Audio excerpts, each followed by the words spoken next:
আসসালামু আলাইকুম। আজকে আমি দেখাবো একটা জিনিস, সেটা হচ্ছে মগজ। দেখতেই পাচ্ছেন, এটাকে আমি পরিষ্কার করবো। এখন অনেক পরিষ্কার বাকি আছে। এই যে ময়লাগুলো, এগুলো আমি পরিষ্কার করব। অনেকগুলো পরিষ্কার করে ফেলেছি সিঙ্কের মধ্যে, দেখতেই পাচ্ছেন। সো এটা টোটালি আমি পরিষ্কার করে সুন্দরভাবে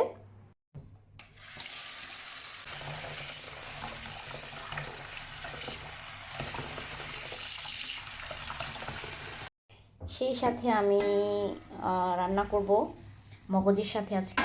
এই যে ডিম, এটা দেখানোর কিছুই নেই। ডিম ভেজে রাখছি 12টা, মেবি 12টা ডিম আমি রান্না করব। মুগ ডাল, ইয়েস। এখন যদি বলেন যে কি এটা কোন ধরনের রান্না, আমি বলবো এটা আমার স্ট্র্যাটেজি। মানে আমার ডিম দিয়ে মুগ ডাল দিয়ে খেতে ভালো লাগে। ডিম ভুনাও খাওয়া যায়, সবাই খায়, এটা কমন বিষয়। তারপর হচ্ছে ডিম দিয়ে আলু দিয়ে ঝোল করে টমেটো দিয়ে খাওয়া যায়, মজা লাগে। শীতের সকালে ওই আলুর ঝোলটা, বাসি ঝোলটা মজা লাগে। সো আজকে আমি করব হচ্ছে এই মুগের ডাল দিয়ে ডিম, আর হচ্ছে এদিকে আমি এটা কাটবো এখন।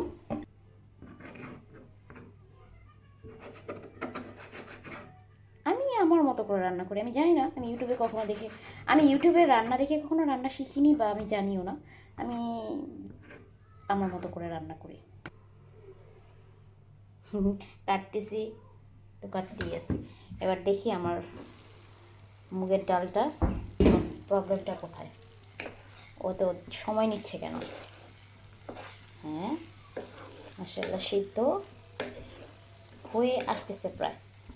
ডিমটা রান্না করি সেখানে অনেক সময় নিয়ে করতে হয়, কারণ আমার ফ্যামিলি মেম্বার্সদের আমাকে খুব মজা লাগতে হবে, নাহলে ভালো লাগবে না।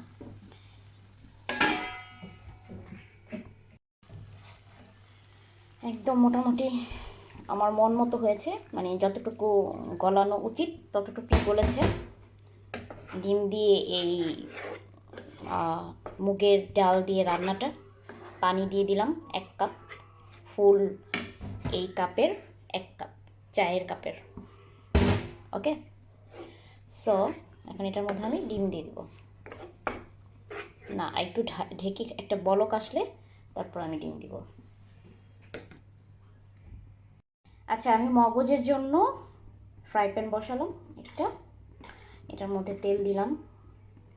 এখন আমি পেঁয়াজ কাটা, মরিচ কাটা এগুলো দিয়ে দিব।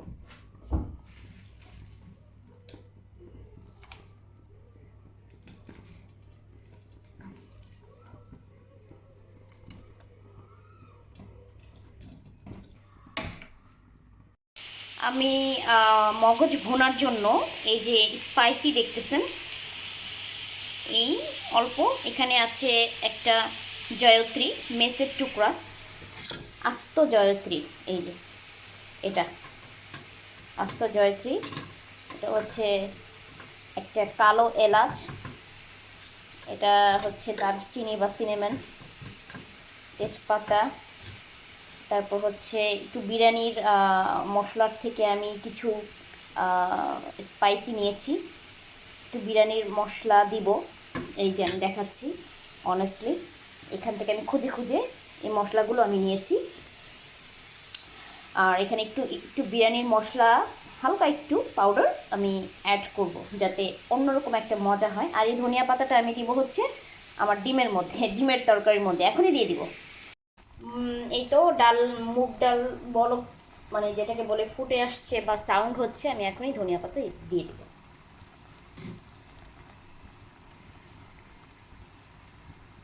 ব্যাস, এখন এটা আমি নেড়ে আরও কিছুক্ষণ জাল দিয়ে তারপর ডিমটা আমি দিব। ডিম তো সিদ্ধ হওয়ার কিছু নাই, ডিম তো আগে থেকেই ভেজে নেওয়া হয়, ফ্রাই করা হয়।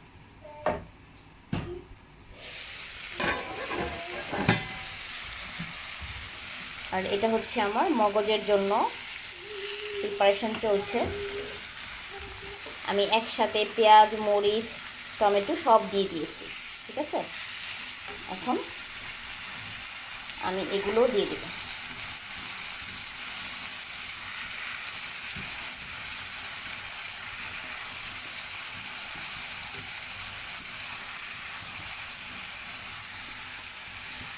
বাস আমি এখন অফ ক্যামেরাতে এটাকে সুন্দর করে মিক্সড করব, মিলাবো।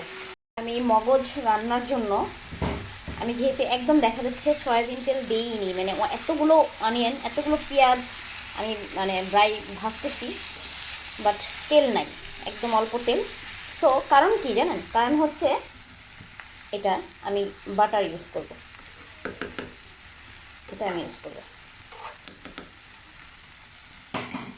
এই যে আবারও দেখাচ্ছি, মাই মোস্ট ফেভারেট বাটার, খুবই সুন্দর স্মেল, কিছুক্ষণের মধ্যে আমি পেয়ে যাব।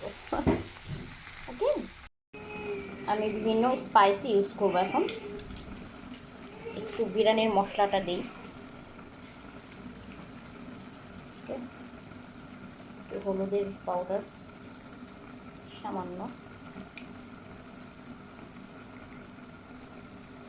চিলি পাউডার, মরিচের গুঁড়া, ধনিয়া পাউডার সামান্য, আর আমার হাতের করা ভাজা জিরা একটু বেশি। বাস এখন এটাকে আমি মিশাবো।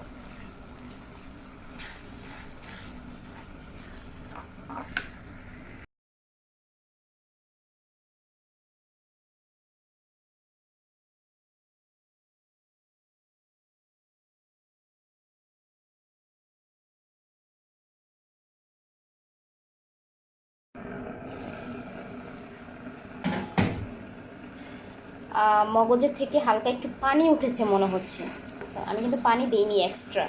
ওই যে পেঁয়াজ মরিচ যে কষালাম শুধু মগজ ছাড়া, তো ওই কষানোর মধ্যে কিন্তু আমি মগজ দিয়ে দিয়েছি, দেখেন কিন্তু একটু একটু হালকা পানি পানি লাগতেছে। দ্যাট মিনস এটা থেকেও একটু পানি হালকাভাবে উঠেছে। তো আমি আরও ভালোভাবে কষাতে থাকবো।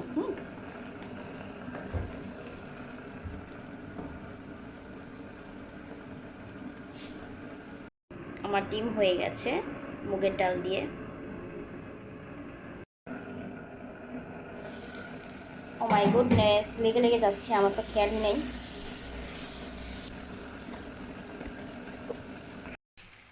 দেখতেই পাচ্ছেন একদম ভাজা ভাজা, একদম সুন্দরভাবে শুকিয়ে গেছে।